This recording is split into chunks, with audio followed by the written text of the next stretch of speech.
Look at this photo of OpenAI's Sam Altman. When his company launched ChatGPT, it reached 100 million users in just 2 months. That growth rate made it the fastest-growing software application ever recorded, setting off a massive rush of consumer adoption and media coverage. Inside the boardrooms of companies actually trying to integrate this technology, the numbers tell a different story. Right now, up to 95% of corporate AI initiatives are failing to turn a profit. This table illustrates the AI disconnect. On the left, we see the public narrative, trillion-dollar market caps and hypergrowth. On the right, the corporate reality, a 95% unprofitability rate and an escalating wave of intellectual property lawsuits. We are seeing heavy pushback from high-profile figures. People like Scarlett Johansson are actively challenging the use of their likeness, exposing the legal and copyright risks threatening the training data these generative models require to function. Investing in AI without separating accessible consumer tools from structurally useful enterprise tools carries a high risk of catastrophic capital loss. Large language models depend on a massive physical layer of data centers and hardware that is often overlooked in the software hype. This is the 3 Mile Island nuclear plant.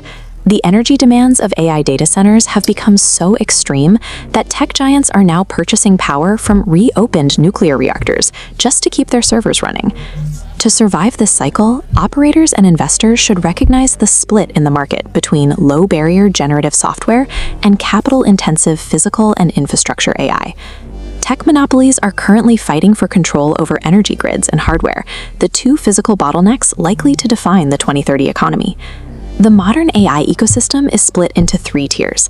The first is generative software, which uses off-the-shelf APIs and requires very little upfront capital to deploy. We evaluate these tiers using a quadrant chart. The horizontal axis tracks capital and energy required. The vertical axis tracks long-term defensibility. Generative AI plots in the bottom left. It's easy to start, but offers little defensibility. Efficiency gains are quickly commoditized because competitors access the same models, eliminating relative advantages. There are also secondary risks. Look at this AI-generated image of Joe Biden. Convincing deepfakes and cybersecurity vulnerabilities make this software tier highly volatile. Generative AI acts as a rented utility. It provides short-term operational speed, but it rarely creates a long-term competitive moat. The second tier is foundation compute. This refers to the custom silicon hardware and raw processing power required to train every model on Earth. Returning to our evaluation framework, this infrastructure tier occupies a very different space. Foundation compute lands in the bottom right quadrant. It requires massive capital input and yields high defensibility, but those rewards are restricted to mega corporations. Competing here involves developing massive chips like wafer-scale engines and securing dedicated nuclear power contracts to run them. This layer captures the bulk of the actual monetary gains in the current AI boom, yet it operates as a strict monopoly. For most businesses, Tier 2 is not a place to compete. It is a toll you pay to tech giants for access to power. The third and final tier is applied physical AI. This is the effort to give artificial intelligence a physical body so it can interact with the real world. Finalizing our chart shows the next decade's frontier. Applied physical AI sits in the top right quadrant. It requires massive capital, but offers the highest potential defensibility. The bottleneck is physics. Training a model for chaotic environments is significantly more complex than predicting text. If successful, the upside is substantial. A robotic arm sorting items in a warehouse represents a move towards solving labor shortages and automating complex logistics. This tier requires heavy, long-term research and development, but successful systems create a level of physical utility that software cannot easily replicate.